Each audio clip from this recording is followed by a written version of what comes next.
In classic fashion, whenever something about women gets successful or popular, we must always ask, what about the men, though?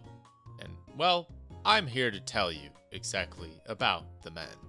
Here's why you suck at writing male characters. Now, considering most men probably know how to write male characters by virtue of being men themselves, I think that's the reason my statistics are skewed towards a male audience, because men probably don't know how to write women. And the struggle to write a female character is really only a male-dominated issue or topic. I have been made to recognize, however, from my small female minority, that this issue actually does go both ways. And after watching a few videos about r/women writing men, I think there's something I want to touch upon when it comes to writing men. Ladies, if you're watching, this one's for you. This is why you suck at writing men, from the perspective of a man. The first thing we need to understand about male characters is that, while they are not a monolith, and are often allowed to embody numerous different archetypes, men have a perspective of the world which is uniquely male. So if you want to write a believable male character for whom people can come to enjoy, you'll have to remember that men are human beings just as much as everyone else. I think that goes without saying, but as a man myself, I sometimes feel as though that affirmation is never spoken. It's often something which is assumed and never said, and therefore sometimes it feels as if it's not true. So the first thing we must understand about writing male characters is the concept of the male experience. Oftentimes, men are reduced to the 3 S's: sex, sandwiches, and silent suffering. Is that 4 S's? 3 technically. Anyways, while I think this can be used to describe most people in general, I also think that the male portrayal of it in media often philanderizes and leans on these traits a little bit too heavily. Now, that's not to say that these 3 S's are not good when used properly. However, I think that there is something to be said about making a low-effort character just for the sake of having one. Men are simultaneously allowed to be the butt of the joke in media as well as the perpetual punching bag. While we may have male characters with different body types and levels of competency, we also can't ever seem to get away from the stigma that men are as dangerous as they can be helpful. While it is a man who plays the hero that saves people from villains, it is also a man who is the villain, oftentimes. Regardless of whether that villain is the final boss or some faceless mook to be done away with in the story. It often feels as if men need to be pushed down in their stories in order for other characters of a different gender to rise above them. It's almost as if men inherently are too competent and successful, and therefore the only way to win against them is to collectively gang up on them and make sure that they're suitably shown their new place in the world. So that brings me to my first point about why you suck at writing men. And that's because you've intentionally chosen to write them in a worse way to make other characters look better. Whether it stems from an author's personal hang-ups surrounding men or a lack of awareness, oftentimes writers will make the mistake that men must be made weaker in order for a female character to look strong in comparison, or that a female character must prove to be stronger, faster, smarter, and everything else more than a man to be considered a worthwhile character. If men are just props to be killed in a fight scene, then is that not also how we tend to objectify men in media? Perhaps they are not used as sexual objects, but they are used as effigies to be destroyed more often than not. And when we see a man who is killed on the screen, most of us men don't really associate ourselves with those random mooks. However, it's when there's a statement being made about gender that it starts to feel as if we are being attacked as an entire gender. Because instead of your badass female character taking down a bunch of random bad guys who happen to be male, it ends up feeling like your badass female character is specifically taking down a bunch of men who are inferior to her, or to prove a point that she is superior to men. And yet, it is the same situation, even though it has a very different vibe based on the way you framed that situation. So when you're writing male characters, while it is okay to use mooks flukes and other things in your story, I think it would also do you a lot of good to ensure that some of your male characters are capable of providing a sufficient challenge or amount of help and allyship to your female protagonists. Allow them to match wits sometimes, or provide a meaningful obstacle to the story. Also, allow a variety to be seen in your story. Men as a gender should not be the villains of your story as much as villains who happen to be men should be. Now, in my previous videos on writing female characters, a comment I often got was, writing a female character is easy. All you gotta do is take a male character and make them into a female. Then you're done. And that's honestly just not how that works. And to be frank, if it doesn't work for turning a male character into a female character, it's also not going to work to turn a female character into a male character. There has to be something more to it than that. If you are a woman having trouble writing male characters, then my next advice is simple. Define your character, not by who they are or what they are, but what they enjoy doing. A massive part of the male identity is what men choose to do with their time, whether it's a job, a hobby, or a duty. A good male character is someone who has desires and acts upon those desires. Dandadan is an excellent example of this. Okarun's main passion for the occult is what brings him closer to Momo. His core desire as a character is to find friends through shared hobbies, and soon enough in the story, he will find those friends. He is not a particularly strong-willed or brave character, but he is someone who is passionate about what he enjoys. He's also someone who will take action when it means protecting the friends he's gained along the way, or making them happy. What separates a character like Takakura/Okarun from being a typical bog-standard anime protagonist who protects their friends and fights for the honor of their lady, however, is that Okarun doesn't just spout his beliefs about friendship. We see how his relationships with people in the story change who he is as a person. It's not the loud moments where Okarun is shouting his ideals where we see him shine the most, but rather the moments when he is silent and contemplative, the expressions on his face, the moments of quiet introspection. Okarun is not compelling because he protects his friends.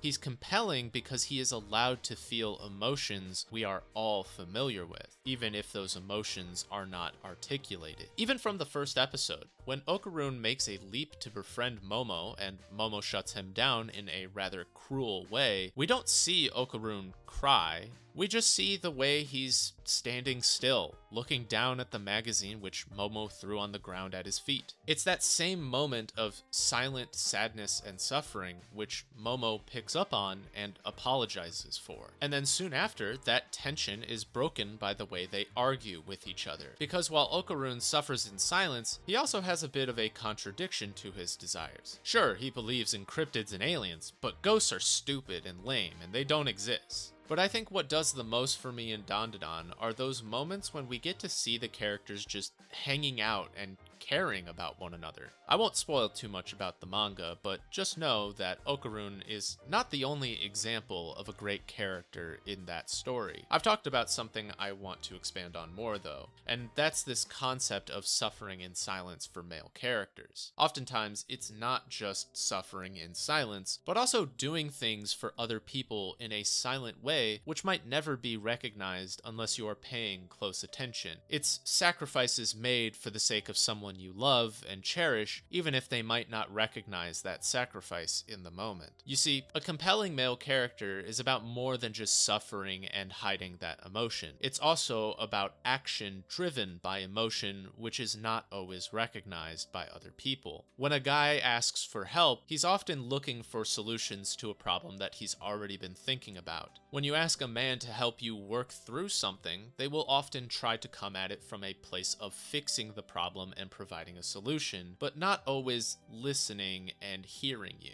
What you need to understand about writing male characters is that guys will often be silent about problems they don't want the answer to, or they are still trying to figure out by themselves. If a man is asking you for help, it's because they want a solution that they know they can't find on their own, not because they want to be heard and they need help to cope with something. This is often an emotional disconnect between men and women in real life, where women will often want to talk about their problems because doing so helps to share the burden of those problems and sort out the stress of those problems so that they can then figure it out on their own. Women want to be heard and seen with their problems. Most men don't understand that on a fundamental level because we are often told that our problems are not worth being heard nor seen unless we are looking to get rid of them. Additionally, there are many men who would likely never tell their deepest insecurities and issues to a woman simply because they know women will remember and judge them for it. There's a more recent adage of women saying that they would rather be alone in the woods with a bear than a man. And while I can understand the hurt and meaning behind a message like that, I also think there's equal value in the gender-flipped statement. Men would rather talk about their problems to a tree than a woman. Because while men may not be physically vulnerable to women, we are often mentally and emotionally vulnerable. And so, instead of risking those vulnerabilities being exploited, we convey our problems to things which cannot talk back because we know it cannot be used against us. This is just one thing I can point to when it comes to understanding men on a deeper level for writing characters. Men communicate their emotions to other people, but women are often the abusers of those vulnerable emotions.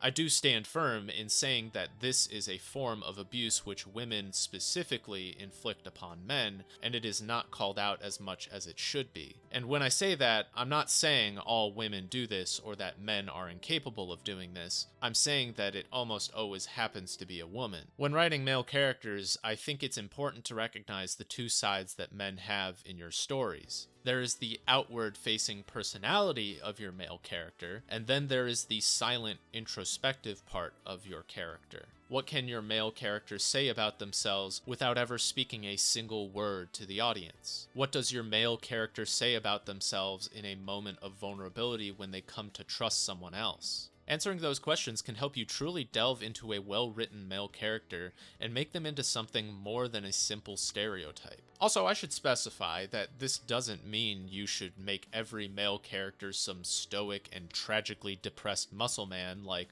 Guts from Berserk, although he is a good character. I'm saying that male characters should often convey their personalities through action and desire. Thoughts, opinions, and beliefs inform actions. Perhaps you have a joke character who wants to make everyone around them happy because they themselves like to laugh, or they want to be seen as a funny person to other people. Or perhaps they do it because they are secretly insecure about taking anything seriously in life for fear that they might fail. Or maybe it's the way they choose to cope with the things that they struggle with internally. While you can establish male characters based on who they are and what they represent, it's often how they choose to act which is most important to your audience. Let's take Satoru Gojo from Jujutsu Kaisen as an example. He is a character who is much beloved by both men and women. Confidence, sometimes bordering on cockiness,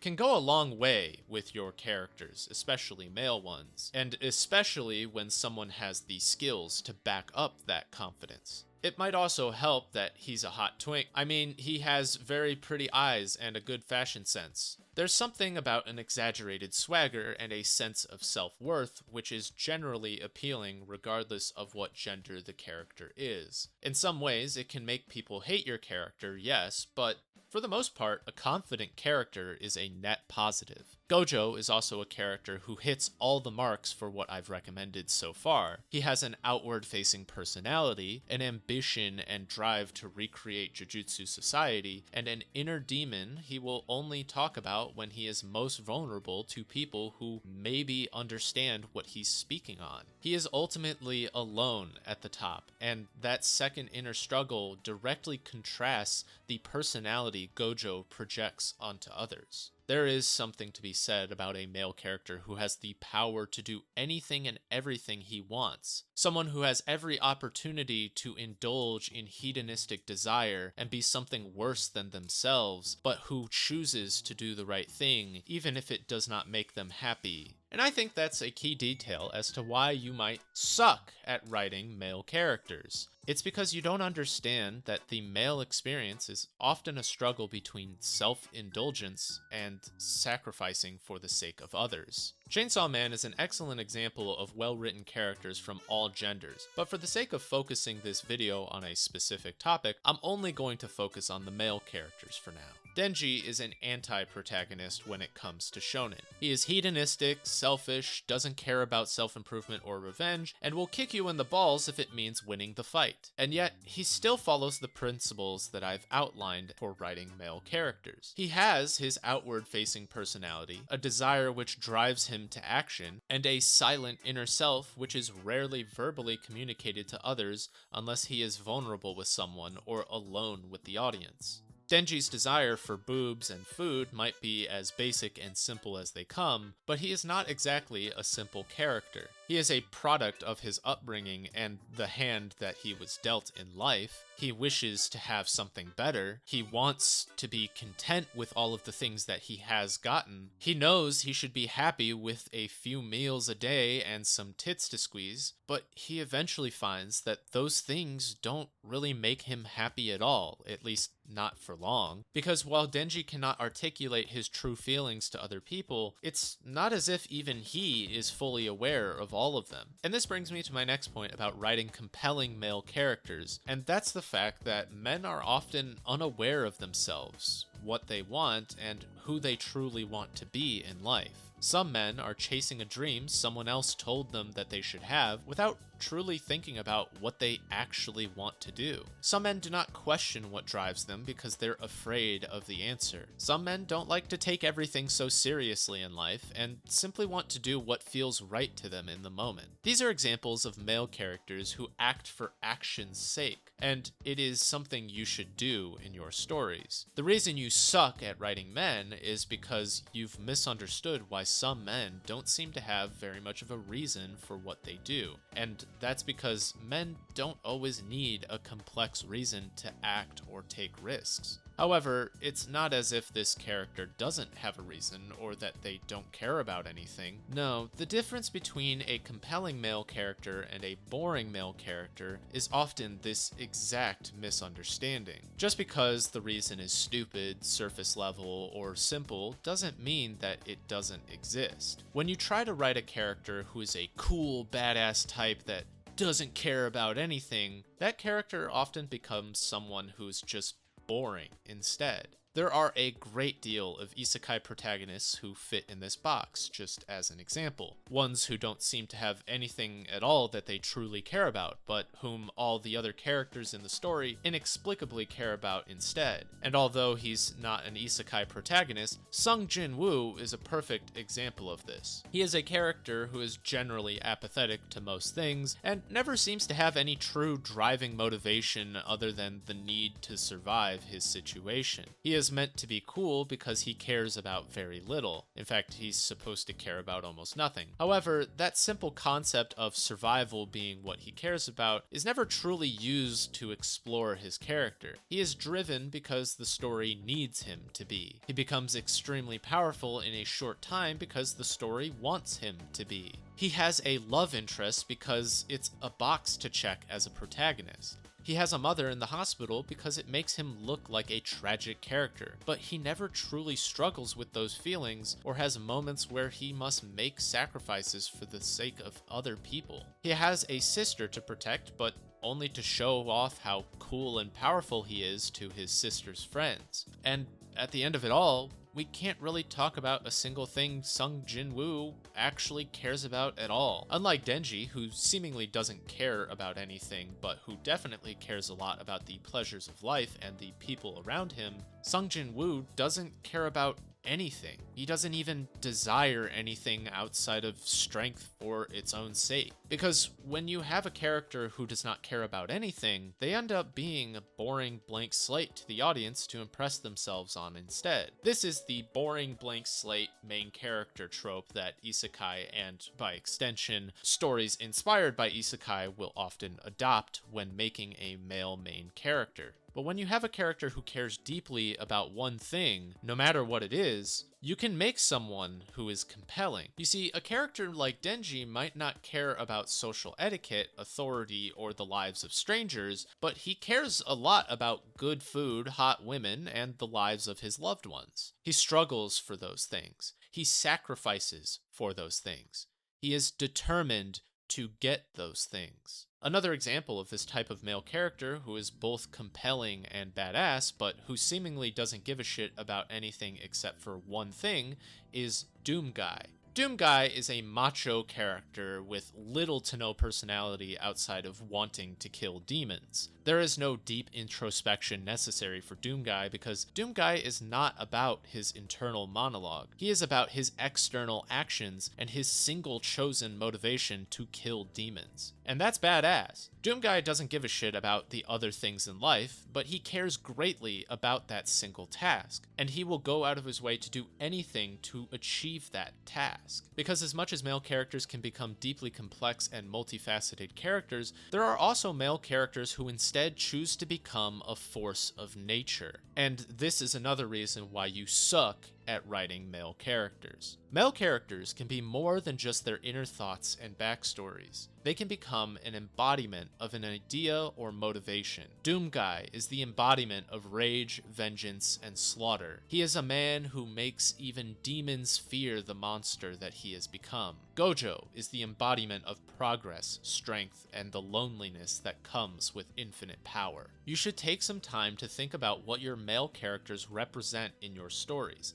and apply those traits to them. Their motivations can inform who they are, who they strive to be, and what they become. Your male characters can reflect the themes of your stories. A male character is not only about their masculinity. They are not only about the tropes of protecting others and providing. A male character should be less about being the embodiment of their gender as much as they should be about embodying the idea which aligns with the themes of your story. If masculinity and answering what makes a man is something that is central to your story, then show it. However, there is something to be said about male characters who are representations of something far greater than themselves. They can be the last of a dying breed, the everyman who becomes Superman, or peace and purpose found after war. Now, what if you're a writer who's trying to write an accurate and compelling male character who appeals specifically to women? Well, while that can be done with some of the advice I've listed so far, this brings me to my next reason as to why you suck at writing male characters.